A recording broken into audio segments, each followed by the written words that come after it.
এই ডিভাইসটি ব্যবহার করে আমরা চাইলে বিভিন্ন প্রকার ওয়াইফাই হ্যাকিং অ্যাটাক করতে পারি। এই ডিভাইসটি ব্যবহার করে আমরা চাইলে ওয়াইফাই জ্যামিং করতে পারি। তার পাশাপাশি এটা ব্যবহার করে প্যাকেট মনিটরিং, তাছাড়া এই ডিভাইসটি ব্যবহার করে বিকন অ্যাটাক করা যাবে। তো চলুন এখন এই ডিভাইসটি সম্পর্কে বিস্তারিত জানা যাক। এখানে আপনারা দেখতে পাচ্ছেন স্ক্যানের ভেতর গেলে আমরা এপি স্ক্যানের অপশন পাচ্ছি।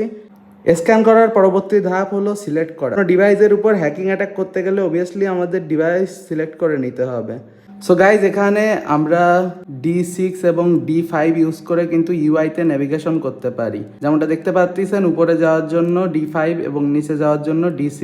আর গাইজ, D7 ইউজ করে আমরা কিন্তু চাইলে কোনো কিছু সিলেক্ট করতে পারি। তো এখন আমরা এই জায়গায় অ্যাটাক সিলেক্ট করব। তো অ্যাটাকে গেলে আমরা কিন্তু দেখতে পাচ্ছি এখানে ডিওথ অ্যাটাক, বিকন অ্যাটাক এবং তার পাশাপাশি প্রোব অ্যাটাক করার অপশন আছে। সো গাইজ, এই জায়গা থেকে আমরা কিন্তু বিভিন্ন প্রকার অ্যাটাক করতে পারি। এখন আমরা মেনলি ব্যাকে চলে যাব। আর এটা হলো প্যাকেট মনিটরিং এর অপশন। এই ফাংশন ইউজ করে আমরা কোনো অ্যাক্সেস পয়েন্টের প্যাকেট মনিটরিং করতে পারি। আর এটা হলো ক্লক, এখানে সময় দেখা যায়। তো আমরা চাইলে এই জায়গা থেকে টাইম ও কনফিগারেশন করতে পারি।